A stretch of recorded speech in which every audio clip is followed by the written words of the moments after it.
Hello everybody. In this video, I will be talking about a new food combination that I invented or discovered.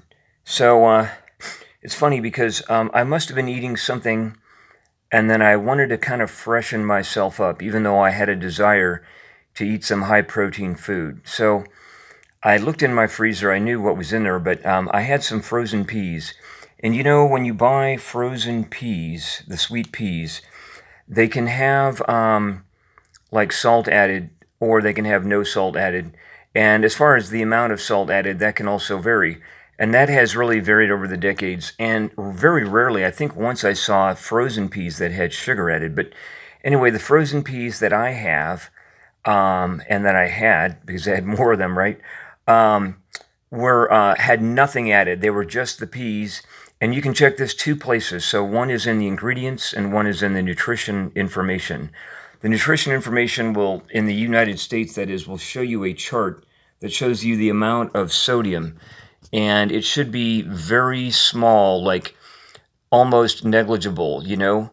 And then it'll also, to the right, show you the percent of the recommended daily allowance or value, you know, that you might be taking. And it'll be something really small, like 1% or less than 1%. So you know there's no salt added. Whatever salt is in the peas is naturally occurring from the soil they're grown in, right? So anyway, basically, I had these no salt added peas, just pure peas, and they were frozen, but I didn't really want to microwave them much. I just wanted to lightly apply a little bit of microwaving so that even though they would still be frozen, like there would be frost on them and everything, they just wouldn't be like, you know, like really hard, like, you know, frozen hard, you know, so to speak, rock hard. That's not really, frozen hard is not the same as rock hard, obviously, but that's just an expression, but, you know, really hard. But so I microwaved this whole 12-ounce bag in a small bowl that just barely fit in the bowl. Like it was like level or even maybe slightly sloping over at the top. And I microwaved it for a minute and a half with no water added or anything.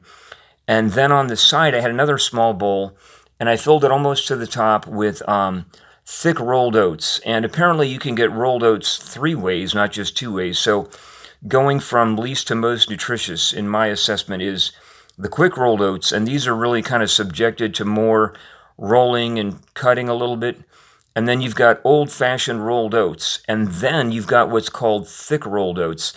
And to the best of my interpretation, we do have a difference between the old-fashioned rolled oats and the thick rolled oats.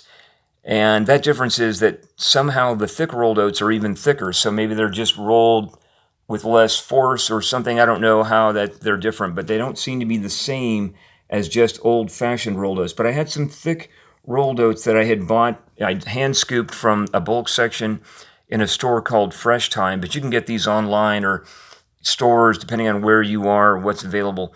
So when I ate these oats, I just ate them like I would put a spoonful, like several spoonfuls in my mouth, like 4 or 5 spoonfuls, and then they were dry, just straight dry oats, you know, and nothing else added. And then I would sip a teeny little bit of water into my mouth so I could chew them. You know, they wouldn't be too dry to chew, and chew them down and swallow them, chew them well and carefully, swallow them nicely and well. And then I went back and forth between the oats and the peas, the oats and the peas, till I was all done.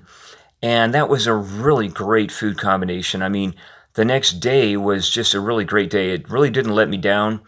And then also at work that night, I had another bag of frozen peas, but I had some rice, brown rice on the side with those instead of the oats, which was also really good. So I just thought I'd throw that food combination out, the peas and the thick rolled oats. But if you cannot get thick rolled oats, maybe you can get old-fashioned rolled oats. And I hope you enjoy your food. I just got in a great workout a little while ago, and it was really nice. It was a pretty warm workout. So I'm over 4:30. I was going to try to cut this at 4:30, but I'm doing well with my workouts, and hope you all are taking good care of yourselves. Have a super great time. Thank you very much.